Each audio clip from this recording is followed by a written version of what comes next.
2006 and your name is Jason Griffith. You've been working with 4Kids for a couple of years, voicing staples to the childhoods of millions. Winx Club, you got that. G.I. Joe, that's all you. TMNT, more like TMN Jason Griffith. Pokemon, Yu-Gi-Oh!, Yu-Gi-Oh! GX, Yu-Gi-Oh! 5Ds, Yu-Gi-Oh! Zexa, Yu-Gi-Oh! Arc V. What's going on here? But none of the voices he did were as prolific as the voices he provided for Sonic X. This man was the voice of both Sonic and Shadow. He went on to voice more and more Sonic the Hedgehog. There was Sonic, Knight of the Werehog, Sonic Rush, Shadow the Hedgehog, Sonic Riders, Sonic the Hedgehog, Sonic Rivals, Sonic and the Secret Ring, Sonic Rush Adventure, Sonic Rivals 2, Mario and Sonic at the Olympic Games, Sonic Riders Zero Gravity, Super Smash Bros. Brawl, Sega Superstar Tennis, Sonic Unleashed, Sonic and the Black Knight, Mario and Sonic at the Winter Olympic Games, and Sonic and Sega All-Star Racing with Banjo-Kazooie. But in 2020, we've come full circle as he's going to voice Sonic in the new live-action Sonic movie starring Jim Carrey as Dr. Eggman. I'm just kidding. He's not voicing Sonic in the new movie. The rest of the list is true, though.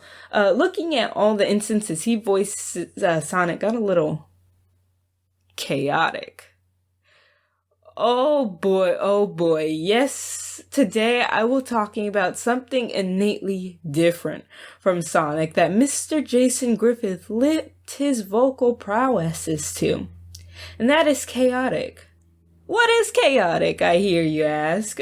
Well, chaotic is kind of like if 4Kids had created Yu-Gi-Oh! Instead of just dubbing over it and Americanizing it for little sensitive American children. As just straight up American media, there's a lot less mentions of hell, and the real overarching villains of the series were teenagers. The show was based on a real life card game that 4Kids got the rights to, or part of the rights to. In the game, you pick monsters, battle gears, location, and music to battle your opponents. Now hear what you're saying. Pipsqueak? What's music? Well, it's magic music, you stupid idiot. They play these little songs that'll give them advantages like regaining health, turning invisible, or just getting really, really big. So I watched the first 10 episodes of the show just to get a little taste. It starts out with the main character, Tom Majors, aka Major Tom, and he's having a battle with some rando. He kicks the guy's butt because he's the protagonist, of course, and a code shows up on his screen. Oh, and before I forget, the game had a physical card game, but you could also scan the cards online into the website to battle people online. IRL, the website was printed on each individual card. So he gets the code, and his friend Kaz comes up to him and starts freaking out. See, Kaz has already had a cold for a while and used it to transport to the world of Chaotic, where all the monsters and everything really existed, and you battle other players in these massive domes. He's been trying to tell Tom about this place ever since, but Tom, is violently against him. He thinks Kaz is just crazy. He wants to have nothing to do with Kaz's ramblings. And then all of the fellow teens that were listening start calling Kaz a freak and stuff. Real A+ stuff, man. You get me? Tom cares more about public appearances than his friendship, so he starts disregarding everything Kaz says and leaves him to at wherever they're playing the game, like a mall or something. Teenagers went to malls in 2006, right? Let's call it a mall. So Tom leaves Kaz at the mall, while Kaz is yelling at him that he's going to go online to the world of Chaotic and he'll meet him there. Fast forward to nearly midnight, and Kaz calls Tom a freak because Kaz went to Chaotic and knows that Tom wasn't there. But Tom thinks Kaz is still lying, even though Kaz is correctly calling out that Tom didn't put in his code. Kaz convinces him because he only has until midnight to input the code to the scanner and be a cool kid. Also, the scanner is like a portable digital version of their entire deck and also like a phone, I guess. So here's where things get really chaotic. When you get a code to go to the world of chaotic, your consciousness is like split in two. A version of you exists in the real world, while a version of you is transported to chaotic. So when the version of you in chaotic is ready to come back to the real world, you both press a button, and then IRL version of you gets all the memories that were had by the chaotic version of you. Kaz tells Tom a very bare bones description of the happenings of chaotic, and then literally pushes him into his first match, where Tom has a magical girl transformation into his favorite card and series staple, Maxor. He wins because, duh. But like, this version of the game is nothing like the actual game, because instead of everyone having turns to dish out moves and stuff, it's just teenagers in the bodies of monsters beating the shit out of each other for clout. Tom tries to go back home. They have a wacky adventure to the dump because Tom threw his scanner out the window, because when you're in the world of chaotic, your scanner and online account don't work IRL. And he thought the code Kaz had him input bricked all his stuff, LOL.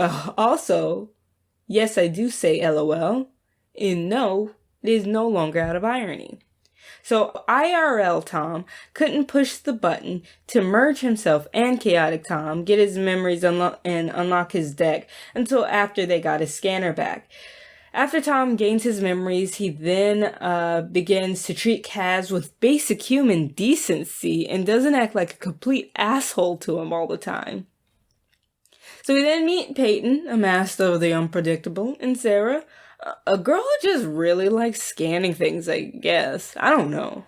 The show starts giving some backstory on the world. Chaotic takes place in the world of Param, and the monsters and everything from the game exist in this world. There are 4 tribes, and those tribes are legitimately at war. There's the overworld, the underworld, Danians, and Mypedians. The big 2 are the overworlders and the underworlders. Tom is an overworlder, and Kaz is an underworlder.